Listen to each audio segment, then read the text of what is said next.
અન્ય ઉપયોગી નિઃશુલ્ક ટૂલ્સ અને સેવાઓ જેનું વેઇટેજ માત્ર 5 માર્ક્સનું છે, પણ આ 5 માર્ક્સ પણ તમે સરળતાથી મેળવી શકો. બરાબર ને? રાઈટ. તો અહીંયા શરૂઆતમાં જુઓ આપેલું છે કે તમારે આ ચેપ્ટરમાં શું શું ભણવાનું છે. તો એમાં જોવાનું છે તો માહિતી સંકોચન, સ્મૃતિ સંચય, રાઈટ. પછી multimedia tools, VLC media player, પછી R software, character map, Google નકશો અને રેશનલ પ્લાન અને સ્કાઇપ. બરાબર ને? આ જોવાનું છે. આ બધા ઉબુન્ટુના કઈ આવૃત્તિના છે? 10.0.4 આવૃત્તિના છે.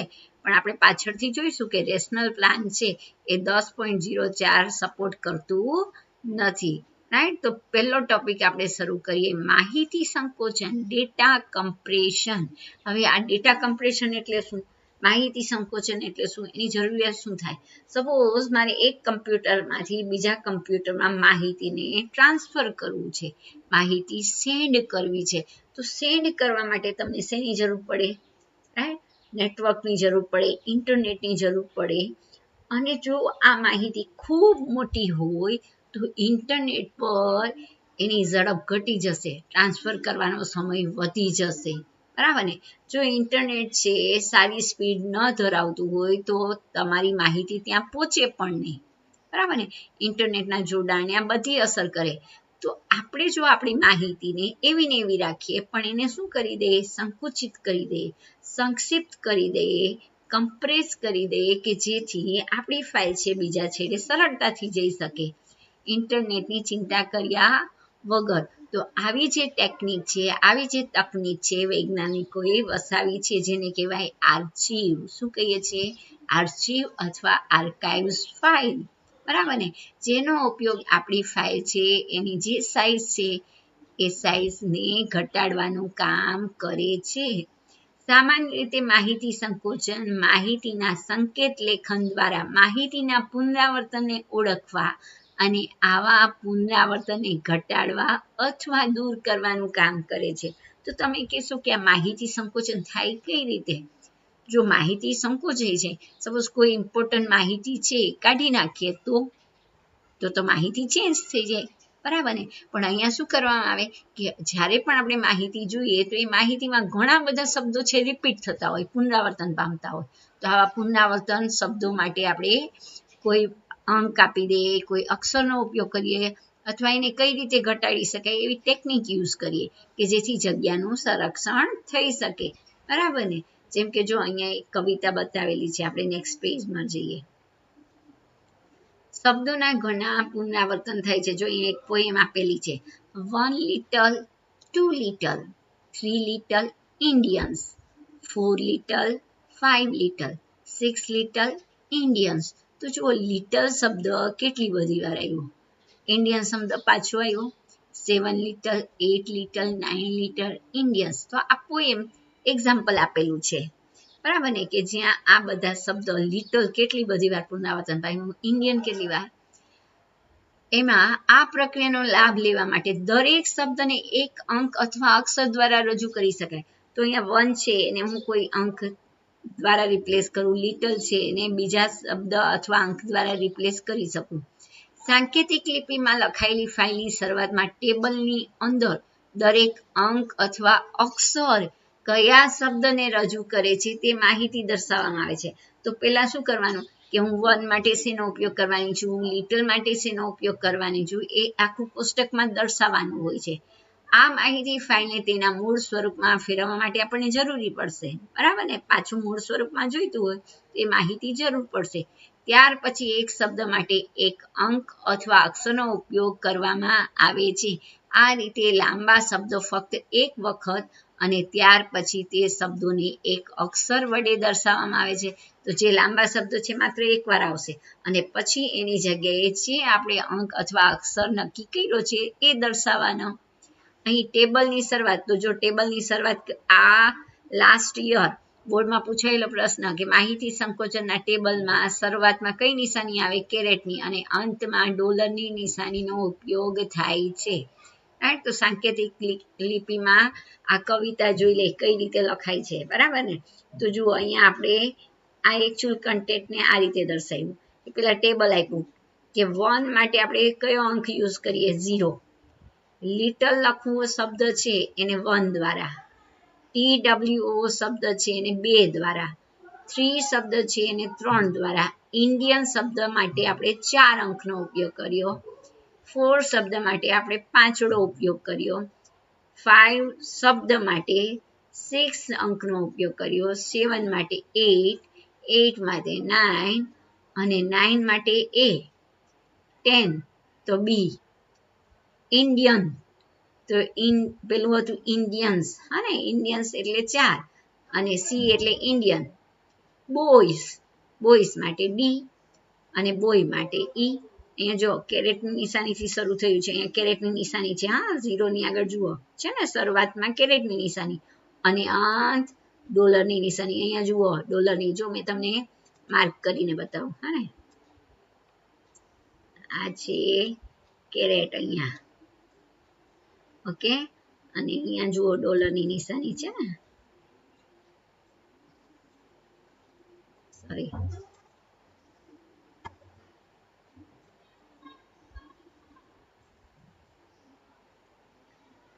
આ ડોલરની નિશાની, ઓકે. તો આ બે નિશાની પૂછાયેલી લાસ્ટ યર બોર્ડમાં કે શેનો ઉપયોગ કરીને માહિતી સંકોચનના ટેબલમાં કઈ બે નિશાની ઉપયોગ થાય, કેરેટથી શરૂઆત થાય, ડોલરથી અંત થાય. તો અહીંયા આપણે સંકેતો આપી દીધા કે હું આ શબ્દોનો ઉપયોગ કરવાની છું. તો જુઓ, પહેલો શબ્દ આવ્યો 1, તો 1 0, પછી પાછું લિટલ આવ્યું તો લિટલ માટે 1, પછી 2 તો 2 અને પાછું લિટલ એટલે પાછું 1, 3 તો 3 પણ પાછું લિટલ એટલે 1, ઇન્ડિયન્સ તો ઇન્ડિયન એટલે 4. ખ્યાલ આવી ગયો ને, રાઈટ. પછી જુઓ પછીની લીટી 4 એટલે, તો 4 ને આપણે રજૂ કર્યા 5 વડે, ઓકે. 4 લિટલ તો લિટલ એટલે 1, 5 લિટલ તો 6 1, 6 લિટલ તો 7 1 અને ઇન્ડિયન એટલે પાછું 4. તો જુઓ આ રીતે આપણે રજૂ કર્યું અને છેલ્લે જુઓ 1 લિટલ ઇન્ડિયન બોય, તો 1 એટલે આપણે કીધું ને 1 એટલે 0. બી કોને રજૂ કરતું છે 10 ને, કોને 10 ને. પછી સી કોને રજૂ કરે છે ઇન્ડિયન અને ડી ઇન્ડિયન બોય, બરાબર, સી ડી ઇન્ડિયન બોય.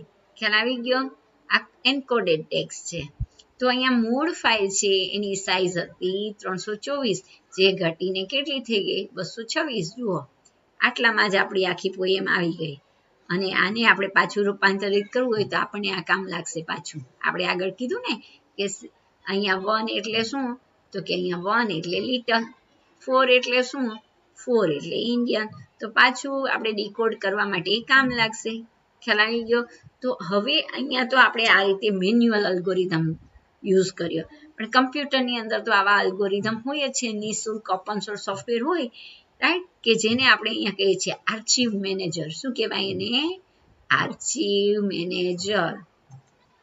આ આપણું સમજવા માટે હતું. તો ચલો આર્ચિવ મેનેજર જોઈ લઈએ, બરાબર ને. આર્ચિવ મેનેજર એક કરતાં વધુ ફાઇલ અથવા આખી ડિરેક્ટરીને એક ફાઇલમાં જોડી દે છે. તો પ્રશ્ન આ રીતે આવે, કોણ એક કરતાં વધુ ફાઇલ અથવા આખી ડિરેક્ટરીને એક ફાઇલમાં જોડી દે છે? તો એ છે આર્ચિવ મેનેજર અથવા આર્કાઇવ મેનેજર, જે આર્ચિવ ફાઇલનો ભંડાર તરીકે ઓળખાય. આર્ચિવ શું છે? ફાઇલનો ભંડાર છે. અને લિનક્સમાં ટેપ આર્કાઇવર એ સર્વસામાન્ય આર્ચિવ માળખું છે. ખૂબ આઈએમપી પ્રશ્ન, લિનક્સ માટેનું સર્વસામાન્ય આર્ચિવ માળખું એટલે ટાર. શું થાય? ટાર, ટેપ આર્કાઇવર અથવા આર્ચિવર. તે આર્ચિવને સંકોચનની સગવડ પૂરી પાડે છે. તો યાદ રાખવાનું છે લિનક્સ માટે ટાર, ટેપ આર્કાઇવર, જે તેની ફાઇલનું કદ ઘટાડે છે. તે એક કરતાં વધુ સંકોચન અલ્ગોરિધમ અને સંકુચિત ફાઇલ માળખાને સમર્થન આપે છે. તો અહીંયા સંકુચિત સરસ રીતે થશે. બીજું ફાઇલ માળખું ઝીપ માળખું છે, રાઈટ.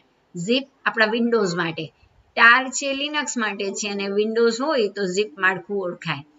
ઝીપ અને tar.gz આ બંને સર્વસામાન્ય સંકુચિત ફાઇલ માળખા છે. યાદ રાખવાનું છે ઝીપ અને tar.gz સર્વસામાન્ય માળખા, પણ જો તમને એમ પૂછે કે લિનક્સ માટે તો ટાર જ જવાબ આવે, વિન્ડોઝ માટે તો ઝીપ આવે, પણ એમ જ પૂછે કે સર્વસામાન્ય માળખું કયા છે, તો ઝીપ અને બંને આવે. હા ને, રાઈટ. તો તમને સ્પેસિફાઈ કરેલું જ હશે કે લિનક્સ માટે પૂછ્યું છે કે વિન્ડોઝ માટે પૂછ્યું છે કે સર્વસામાન્ય પૂછ્યું છે. જ્યારે ઝીપ ફાઇલ માળખું એક કરતાં વધુ ફાઇલને એક ઝીપ ફાઇલમાં સંગ્રહ કરે છે. યુનિક્સ લિનક્સ પદ્ધતિમાં સામાન્ય રીતે એક કરતાં વધુ ફાઇલને એક ટાર માળખાની સંકોચન રહિત ફાઇલમાં ભેગી કરવામાં આવે. લિનક્સ કે યુનિક્સ માટે મેં કીધું એ પ્રમાણે ટાર માળખાનો ઉપયોગ થાય છે. અને ત્યારબાદ gzip program, right, GNU general purpose license અનુસરીને એક ઓપન સોર્સ આર્કાઇવ પ્રોગ્રામ છે, રાઈટ, gzip પ્રોગ્રામ. એનો ઉપયોગ કરીને આપણે ફાઇલનું સંકોચન કરી શકીએ છીએ. આવી ફાઇલને સામાન્ય રીતે tar.gz, જો આપણે gzip પ્રોગ્રામથી સંકોચન કરીએ તો tar.gz અનુલંબન સાથે આવી ફાઇલ જોવા મળશે અને આને કહેવાય ટારબોલ. એનું બીજું નામ શું છે? ટારબોલ. લિનક્સમાં ફાઇલના જથ્થાને અથવા સોફ્ટવેરને વિતરણ કરવા માટે ટારબોલ એ ખૂબ જ સામાન્ય માળખું છે. લિનક્સમાં ફાઇલના જથ્થાને અથવા વિતરણનું માળખું એટલે ટારબોલ. યાદ રાખજો, હા ને, વિતરણ માટે આવે તો ટારબોલ માળખું સામાન્ય છે.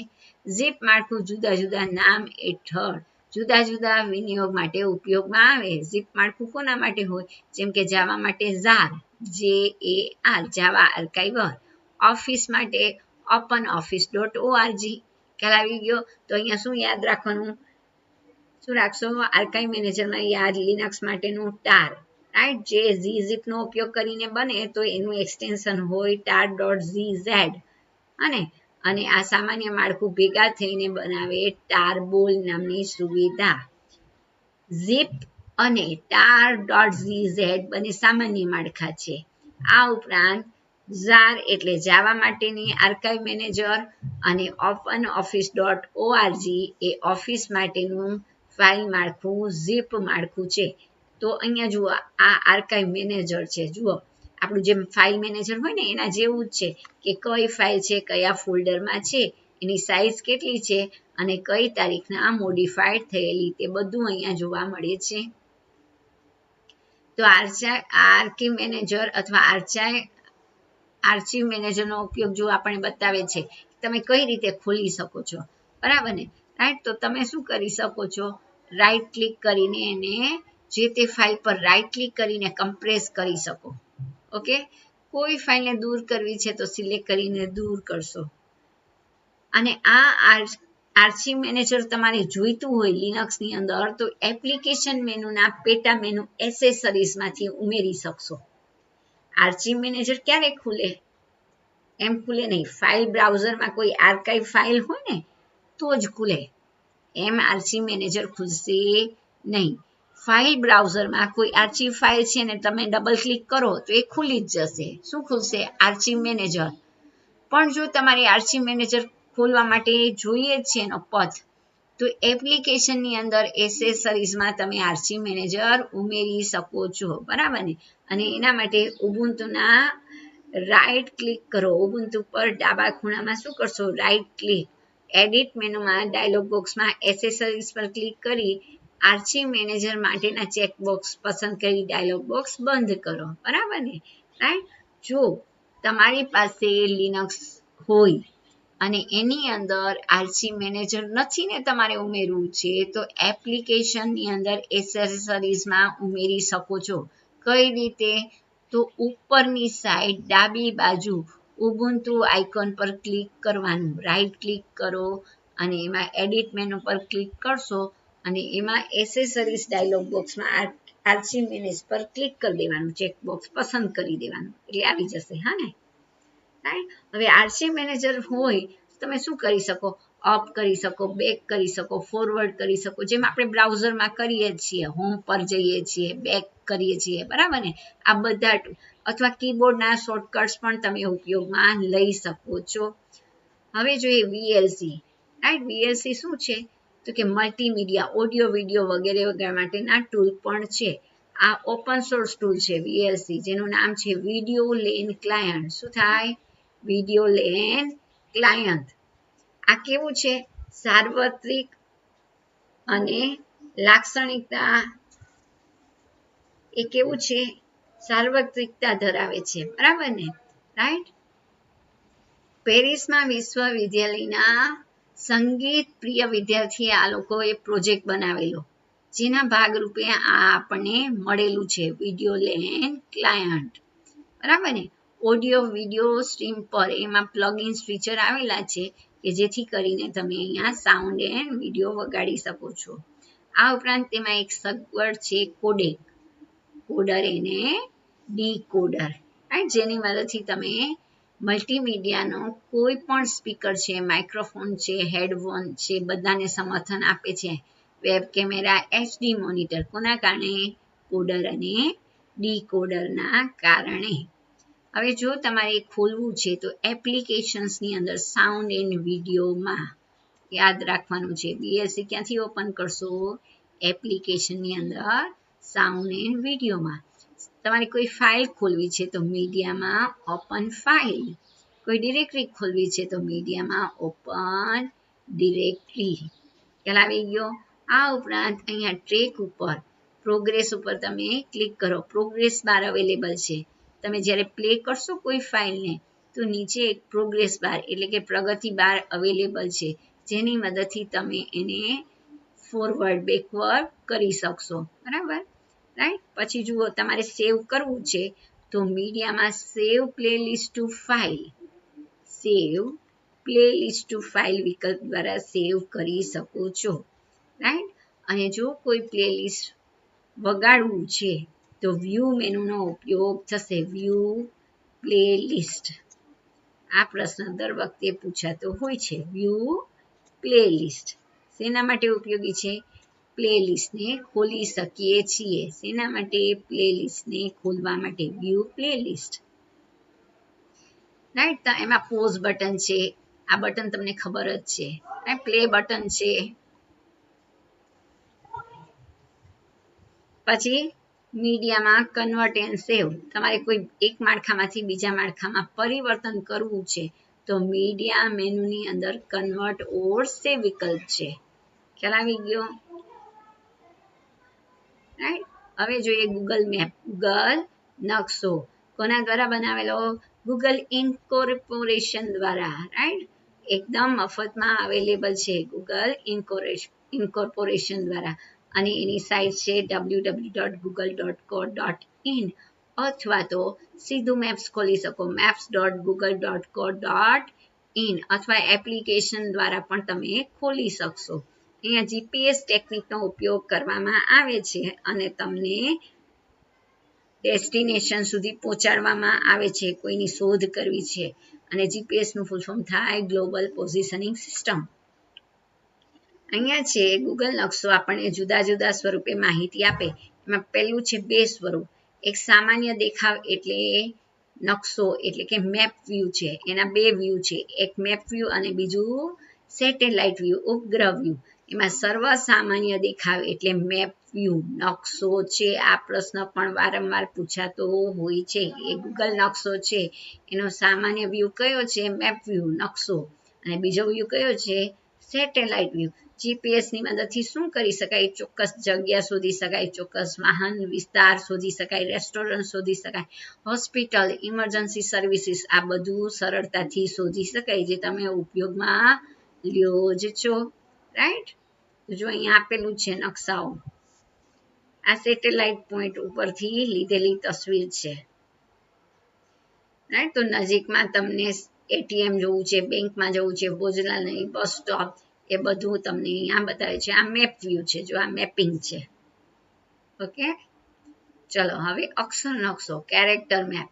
યુનિકોડ સિસ્ટમ પ્રમાણે અક્ષર દાખલ કરવો છે, રાઈટ. તો કઈ રીતે કરશો? જેવું કેરેક્ટર મેપ કરો એટલે જુદા જુદા અક્ષર દેખાય. તમારે ઓમ લખવું છે તો કીબોર્ડમાં ઓમ તો આપેલું નથી, તો તમે અહીંયાથી ઇન્સર્ટ કરી શકશો, બરાબર ને? કઈ રીતે કરો?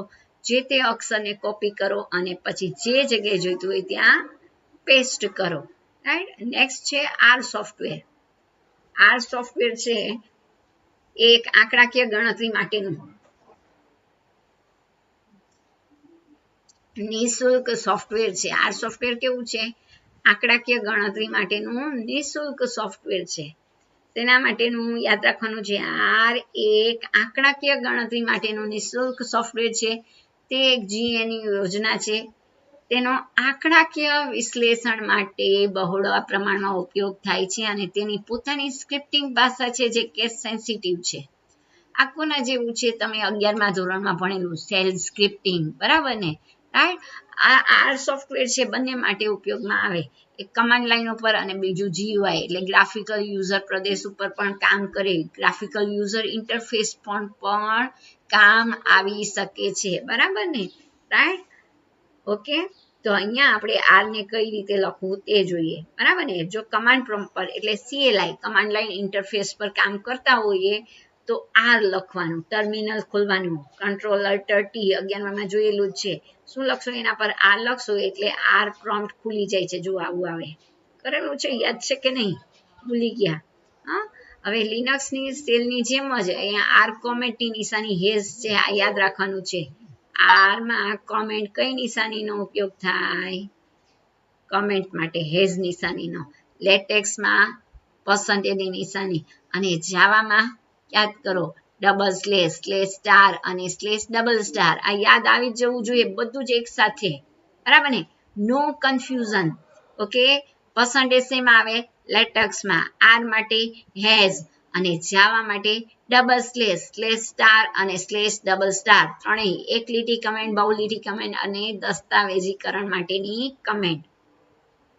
ઓકે, તો અહીંયા છે સિંગલ અથવા ડબલ અવતરણ ચિહ્નમાં તમે સ્ટ્રિંગને લખી શકો છો, બરાબર ને, રાઈટ.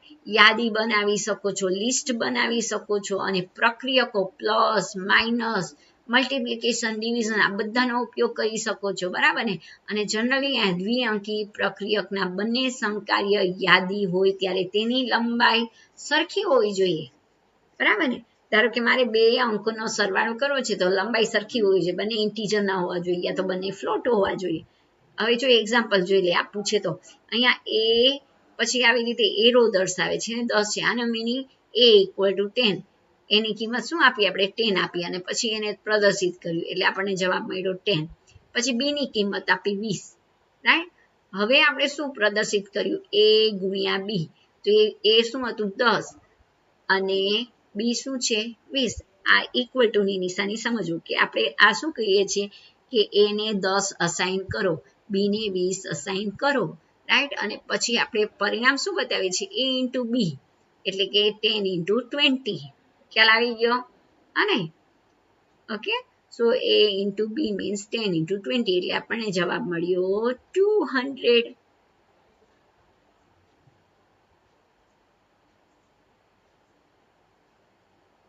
Okay, clear. આ ઉપરાંત R સોફ્ટવેર છે એમાંથી બહાર નીકળતો Q કમાન્ડ, R માંથી બહાર નીકળવાનો Q, આ ફંક્શન છે એટલે વિધેય. ઓકે, પછી જુઓ હેલ્પ 3 યાદ રાખવાની. ખાલી હેલ્પ ઓનલાઈન મદદ મેળવવા. બ્રાઉઝર શબ્દ આવે તો help.star. ઓનલાઈન હેલ્પ મેળવવા તો ખાલી હેલ્પ, પણ બ્રાઉઝરમાં ઓનલાઈન હેલ્પ મેળવવા તો help.star. ઓકે, અને જો નિશ્ચિત વિધેય માટે હેલ્પ જોતી હોય તો કમાન્ડ તો ફંક્શન તો હેલ્પ, પણ અંદર લખવાનું ફંક્શનનું નામ. ઓકે, હેલ્પ જ વિધેય પણ અંદર લખવાનું ફંક્શનનું નામ. તો આ ફંક્શન છે, ખ્યાલ આવી ગયા? પછી જો તમારે કોઈ પ્રદર્શન જોવું છે તો ડેમો. ડેમો શેના માટે ઉપયોગી છે? કંઈક પ્રદર્શન જોવા માટે. તો આ પ્રશ્ન પણ બોર્ડમાં વારંવાર પૂછાતો હોય, હેલ્પ, Q કમાન્ડ અથવા તો ડેમો કમાન્ડ વિશે. ઓકે, ચલો હવે આપણે જો કોઈ કિંમત સ્ટોર કરીએ તો y આપીએ છીએ એટલે યસ. ખ્યાલ આવી ગયો? અને જો તમે ડિરેક્ટરી કે ફાઇલને સ્ટોર કરી હોય ને એનું લિસ્ટ જોવું હોય તો ls કમાન્ડ. કયો કમાન્ડ? ls વિધેય, ls ફંક્શન. હા ને, રાઈટ. પછી જો અહીંયા એરે બનાવ્યો 1 થી 5 નંબરનો 1 જેમ 5. આનો મિનિંગ 1, 2, 3, 4, 5 આવો થાય આનો મિનિંગ. પછી આ સોફ્ટવેરની મદદથી તમે મિનિમમ સંખ્યા એટલે ન્યૂનતમ મેક્સિમમ સંખ્યા અથવા મીન એટલે મધ્ય અને મીડિયન એટલે મધ્યસ્થ શોધી શકો છો. તો આ ફંક્શન યાદ રાખવાના છે, યાદ રહી જાય એવા જ છે. મીનલેસ્ટ, મીન એટલે મિનિમમ વેલ્યુ, ન્યૂનતમ વેલ્યુ. મેક્સ એટલે મેક્સિમમ વેલ્યુ, પણ ફંક્શન આખું નહીં, મીન મિનિમમ એવું નહીં, ખાલી મીન. મેક્સ મેક્સિમમ નહીં, ખાલી મેક્સ, રાઈટ. અને અહીંયા મીન જો MEN, મીન મધ્યક, ઓકે. અને મીડિયન MEDIAN, મધ્યસ્થ. તો આમાંથી એકાદું ફંક્શન આવે તો કરી શકતા હોવા જોઈએ. પછી જો તમારે કોઈ આલેખ, હિસ્ટોગ્રામ અથવા તો બાર ચાર્ટ જોતો છે, તો એના માટે બાર પ્લોટ વિધેય છે. કયું વિધેય? બાર પ્લોટ વિધેય છે. આ બાર પ્લોટમાં શું આપવાનું હોય તમારે? જુઓ, બાર પ્લોટમાં આટલી વસ્તુ આપવી પડે, લેબલ આપવા પડે. એક્સ ઉપર શું દર્શાવવાના છો, વાય ઉપર શું દર્શાવવાના છો, વાય નું લેબલ શું આપવાના છો, વાય ની લિમિટ શું આપવાના છો, બોર્ડર કેવી આપવાના છો, આવી રીતે કમાન્ડથી આપો છો. જુઓ, બરાબર ને, રાઈટ. તો અહીંયા જો ટાઇટલ આપો, એક્સ ધરીનું લેબલ આપો, વાય ધરીનું લેબલ આપો, X lab, Y lab. Names argument, કે નામ શું આપશો, વાય ની લિમિટ આપો, બોર્ડર આપો. આ બધી આર્ગ્યુમેન્ટ આપણે એમાં આપી શકીએ છીએ. કેમાં? ચાર્ટમાં, બરાબર ને. તો ક્લિયર, આ હિસ્ટોગ્રામ ચાર્ટ તૈયાર થઈ ગયો ઉપલ એક્ઝામથી. હા, હિસ્ટોગ્રામ બનાવવો પણ કઠિન નથી. જો 100 વિષયના, કોઈ એક વિષયના 100 માંથી મેળવેલ ગુણ, 100 માંથી કેટલા ગુણ મેળવ્યા છે, આ માર્ક્સ છે. કોઈએ 20, કોઈએ 40, કોઈએ 60, બરાબર ને, કેટલા ગુણ મેળવેલા છે તે બતાવે છે. ચલો, હવે છે રેશનલ પ્લાન. રેશનલ પ્લાન શું હોય? તો કે જુદા જુદા કાર્યક્ષેત્રમાં કામ કરતા લોકો, જેવા કે બાંધકામ, ઇજનેરી સેવા, સલાહકાર, વેપાર ધંધા અથવા સોફ્ટવેર બનાવવા વગેરેને યોજના ઉપર કામ કરવાનું હોય છે. આપણે પણ ભણતા હોય તો આપણે પણ પ્લાનિંગ કરવું પડે છે ને, બરાબર ને. તો દરેક ક્ષેત્રમાં દરેક લોકોએ કામ તો કરવું જ પડે, પ્લાનિંગ કરવું પડે, આયોજન કરવું પડે, કે જેથી કરીને સમય, નાણાં, સાધનો છે એનો મેક્સિમમ ઉપયોગ થાય. reusability of resources, maximum use of resources, available resources, આ બધું શક્ય છે, બરાબર ને. આની ગોઠવણી છે, બધું શક્ય છે. AI આવી ગયું છે, આર્ટિફિશિયલ ઇન્ટેલિજન્સ. પણ અહીંયા છે રેશનલ પ્લાન છે, એ પણ એવો ઓપન સોર્સ સોફ્ટવેર છે કે જે તમને જુદી જુદી યોજના બનાવી દે છે. તમારે આપવાનું કે મારી પાસે આટલા પૈસા છે, મારી પાસે આટલું મેન પાવર છે, આટલી મશીનરી છે, અને તમારું આખું પ્લાન, આયોજન તમને બતાવી દેશે કે તમે આ રીતે કામ કરશો. ઓકે. હવે અહીંયા રેશનલ પ્લાન છે એ 3 ડેસ્કટોપ ઉત્પાદન સમાવે છે. કેટલા? 3 ડેસ્કટોપ પ્રોડક્ટ્સ. કઈ? એક સિંગલ રેશનલ પ્લાન, બીજું મલ્ટી રેશનલ પ્લાન, અને ત્રીજું viewer. Single, multi and viewer. Single એ સ્વતંત્ર યોજનાના સંચાલક માટે જરૂરી છે. સિંગલ જ હોય, એમાં બીજી કોઈ યોજના ન હોય.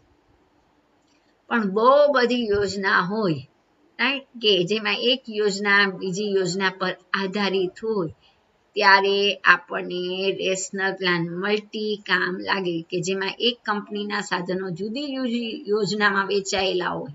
બહુ બધી યોજના ચાલતી હોય, એક જ કંપનીમાં કોઈ એક જ યોજના ના ચાલતી હોય, પણ આ યોજનામાં આ બધા જ જે અવેલેબલ રિસોર્સિસ છે એ જોડાયેલા છે.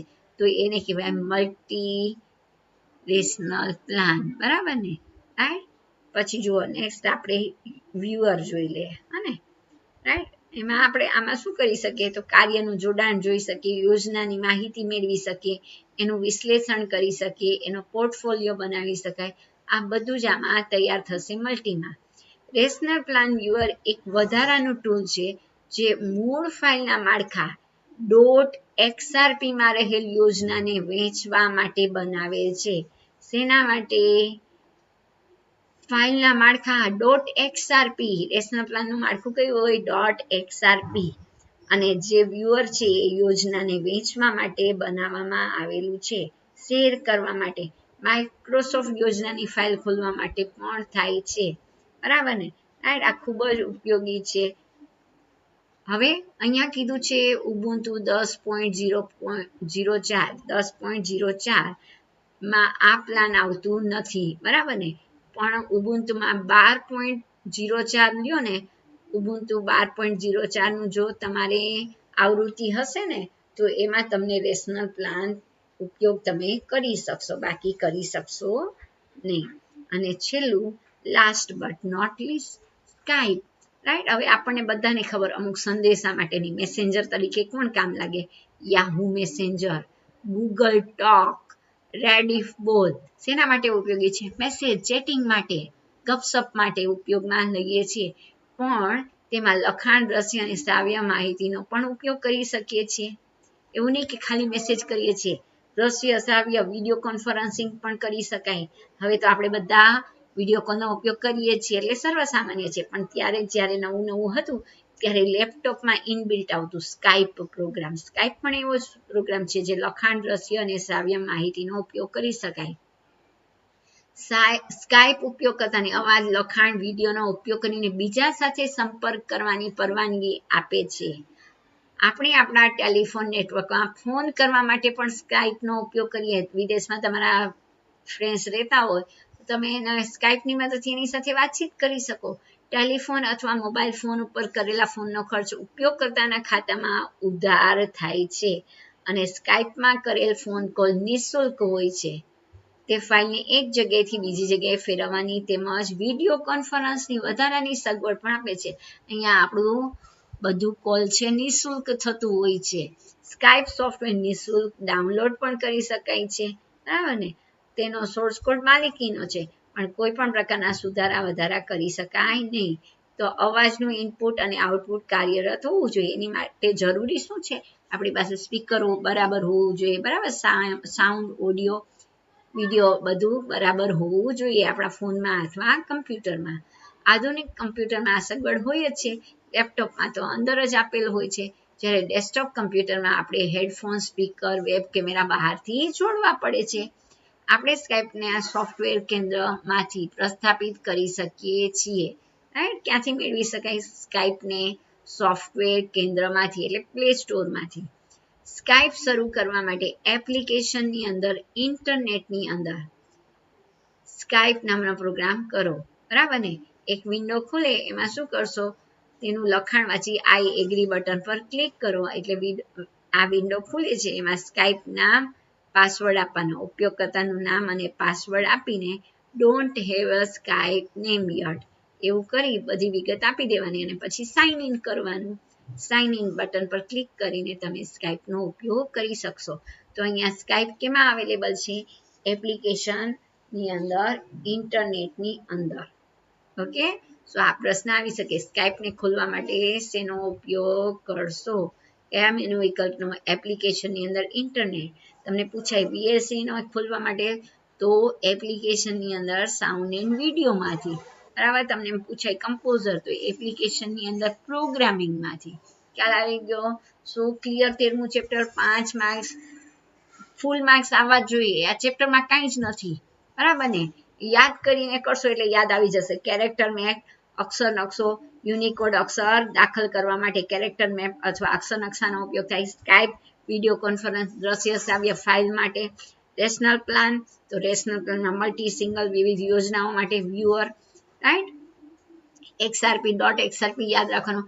આરમાં ઘણું યાદ રાખવાનું છે. આર છે સેલ બેઝ છે, બરાબર ને? CLI અને GUI બેઝ છે, જેમાં જુદા જુદા વિધેય mean, max, mean, medium, LS, Q, help dot star અને હેલ્પની અંદર ફંક્શન નેમ અને ડેમો ફંક્શન પ્રદર્શન માટે, બરાબર ને? પછી આપણે જોયું આર્કાઇવ મેનેજર, એમાં લિનક્સ માટે ટાર માળખું, ટારબોલ, tar.gz અને બે સર્વસામાન્ય માળખા એટલે ઝીપ અને ટાર, બરાબર ને? રાઈટ? પણ જો જાવા માટે જાર માળખું અને ઓફિસ માટે openoffice.org માળખું. સો ક્લિયર છે? આ બધું આવડવું જ જોઈએ. ગૂગલ મેપ તો તમારું ખોટું પડે જ નહીં, બરાબર ને? ગૂગલ કોર્પોરેશન આપેલી આપણને એક ભેટ છે જેનો ઉપયોગ આપણે બધા કરીએ છીએ. કોઈ નવી જગ્યાએ જઈએ છીએ તો એના બે વ્યૂ યાદ રાખવાના. એક સર્વસામાન્ય વ્યૂ એટલે નકશો, મેપ વ્યૂ, અને બીજું છે સેટેલાઇટ વ્યૂ. GPS નું full form global positioning system. આટલું યાદ રાખશો એટલે 5 માર્ક્સ તમને બેઠા મળી જાય છે. જો આપણે જોઈ લઈએ કે અહીંયા કયા પ્રશ્નો છે આપેલા છે.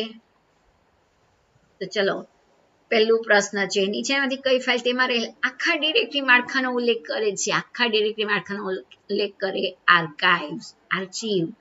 ટારનું આખું નામ ટેપ. તો ટેપ ક્યાં છે? ટેપ આર્ચીવર. રાઈટ. કયા આર્ચીવ પ્રકારમાં પાસવર્ડ વિકલ્પ ઉપલબ્ધ છે? બંનેમાં, zip અને tar.gz બંનેમાં. હા ને? રાઈટ. નીચેનાથી કયું મીડિયા પ્લેયર લાક્ષણિકતા દ્રષ્ટિએ સમૃદ્ધ છે? એટલે VLC. નીચે પ્રશ્ન આવી ગયો જો VLC નું આખું નામ વિડિયો લેન ક્લાયન્ટ. રાઈટ. પછી શું કે છે, કઈ તકની સ્થાનનો ચોક્કસ ખ્યાલ આપે? તો એ તો ખોટું પડવું જ નહીં જોઈએ, ગ્લોબલ પોઝિશનિંગ સિસ્ટમ. અને કોઈ પણ વિનિયોગમાં અક્ષર દાખલ કરવો છે તો અક્ષર નકશો, કેરેક્ટર, મેપ, યુનિકોડ સિસ્ટમ પ્રમાણે. હા ને, એ યાદ રાખવાનું. આર માંથી 12 ના કણ માટે ક્યુ વિધેય. આર માં 12 ગ્રાફ બનાવવા માટે 12 પ્લોટ. રાઈટ. અને રેશનલ પ્લાનના જુદા જુદા સ્વરૂપ, સિંગલ મલ્ટી વ્યુઅર, 10 માંથી 5 આવવાના જ છે. સો all the best for your tomorrow exam as well as on 15 March. બરાબર ને? બધા વાંચતા રહેજો, સારી રીતે કરજો. તમારે નર્વસ થવાનું નથી, અપસેટ થવાનું જ નથી. એકાદો પ્રશ્ન પણ હાર્ડ આવી જાય, ડોન્ટ નીડ ટુ વરી. ચિંતા કરવાની જરૂર નથી. આગળના પાના પર જાઓ જ્યાં તમને બધા જ પ્રશ્નો આવડતા છે, અને જેવા એ કરશો એટલે આગળનો તમારા માટે સહેલો થઈ જશે. પાછું ત્યાં આવી જાઓ અને એ પ્રશ્ન પણ તમે સાચો જવાબ લખીને જ આવશો, અને 100 માંથી 90, 95, 100 આઉટ ઓફ 100 પણ લાવી શકશો જ, લાવશો જ. So wish you all the best. Thank you so much. Okay, and keep watching. Please do like, share and subscribe. Thank you.